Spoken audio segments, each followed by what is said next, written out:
Tonight on 16 by 9. You demanded answers about compact fluorescent light bulbs and health concerns. We got them for you. My doctor said he didn't know anything about the light bulbs until I told him. Why do you think Canada has spoken? I will look into it for you and get back to you. Thank you.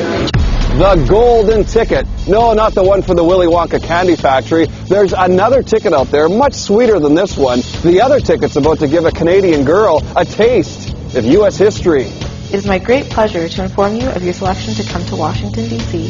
as an inaugural scholar and take part in this historic event. Your mom thought it was junk mail. Yeah. That's all coming up on 16 by 9. Please don't touch the camera. That's assault.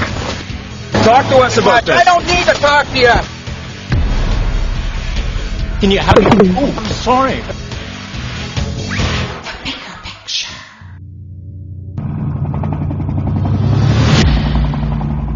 Good evening and welcome to 16 by 9, The Bigger Picture. I'm Mary Garafello.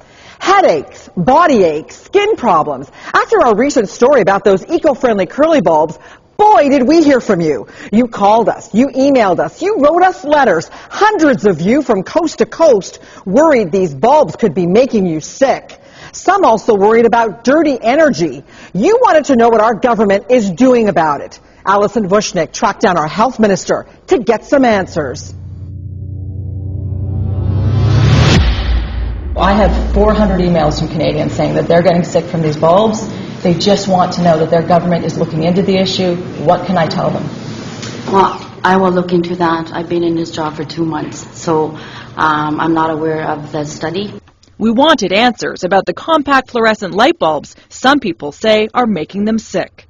We went straight to the top, to Canada's health minister, Leona Agluka. It's true. Why do you think Canada has spoken? I will look into it for you and get back to you. Thank you. Do you think you might be willing to put labels on these? And it was this conversation, after months of requests, that finally led us to some answers to serious questions people have been asking. People like Luann Jacklich. Good girl. Luann may save animals people discard, but it was her own health that was suffering. Just felt kind of punked out, nauseous and some dizzy spells. I'd find myself sort of blinking to focus my eyes. And I said to my husband, I said, I don't mind being dizzy. I'll be standing doing something in the barn and I start to get dizzy. Then she saw our story on the bulbs. She decided to remove them. It was so dramatic and it was so quick. The other symptoms were gone in a matter of days.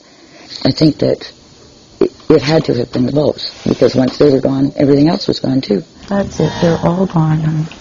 They're all gone. Then there's Rose Moraes and all that scratching. Oh, yeah. I'm a mess. I'm basically covered in hives and skin problems, the itchiness, and it's been hell.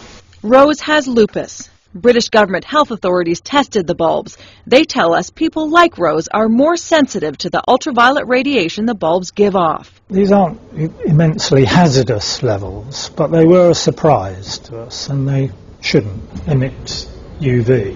It's very frustrating because, my doctor says he didn't know anything about the light bulbs until I told him. He was shocked. And there are extreme cases like this one. Brenda Ryder says she only sat beside a bulb for a few minutes when this happened. I was just completely aghast. So why do the bulbs emit UV? We asked scientist David Sugarman to explain it. It has mercury vapor in it, and it's the mercury vapor that gets excited when an electric current passes through.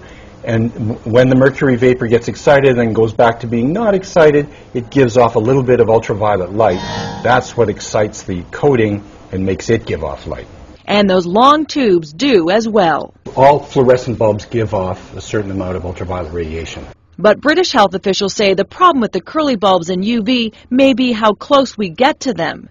They recommend these cover types that you can buy in Canada, or to stay 1 foot away for 1 hour. People can actually get quite close to them for hours, and they may not be aware of the UV output, and therefore they might get some skin reddening. So these are the bulbs we took out, and now I really don't know what to do with them. And that's a good question for all homeowners. You can't just toss these in the garbage because the bulbs have some mercury in them and they may end up in the landfill. So they have to come here to a special facility who can handle the mercury. And have you seen this? It's a long list from the federal government of what to do if one breaks in your house. Mercury is a neurotoxin, so you really don't want to be exposed to this stuff. So what's in the bulbs that may make people sick? And were they tested before they entered our homes? For months, we've been trying to get an on-camera interview with Health Canada to answer some of these questions. For this story, they had agreed to go on camera, but then postponed. Then we met the health minister. 24 hours later, we finally got that interview with Health Canada. This is Robert Bradley, Director of Health Canada's Consumer and Clinical Radiation Protection Bureau. Our recommendations will be based on what the results are, and certainly if there is cause for concern, one way or the other, we will certainly act on it. But we need the information to determine what sort of recommendations to make. Health Canada is now testing the bulbs, testing for two things, UV and radio frequencies, or RF. You see on the box it says the bulbs could interfere with radios, televisions, even remote controls. Just watch as this epidemiologist tests the bulbs with a simple radio. And I hate the thought that pretty soon the only bulbs you can get are these, because if the radio can hear it, your body can hear it. It's buzzing the body. I will look into it for you and get back to you. Thank you. Health Canada will be investigating RF. After meeting the health minister, one day later, she did look into the curly bulbs and told us in a statement, "The health and safety of Canadians is the utmost importance to this government. Health Canada has initiated a study to measure UV emissions and electromagnetic field exposure levels from compact fluorescent lamps. Results are expected by fall of 2009. The companies that make the bulbs say they're safe and meet industry standards. We contacted the big three manufacturers and their lighting association. They all declined an on-camera interview. Compact fluorescent light bulbs are becoming more popular because they save energy, and the old inefficient bulbs like incandescents are being banned in Canada in 2012. You're looking at the bulb of the future, LED, light-emitting diodes. No mercury, no health concerns. But for now, hard to find and expensive. I can't prove it was the bulbs, but I believe it was. I believe that it was the effect of them. That's just the beginning. The next part of this story is something you've never heard of, and some people say can cause cancer. Is it in your home?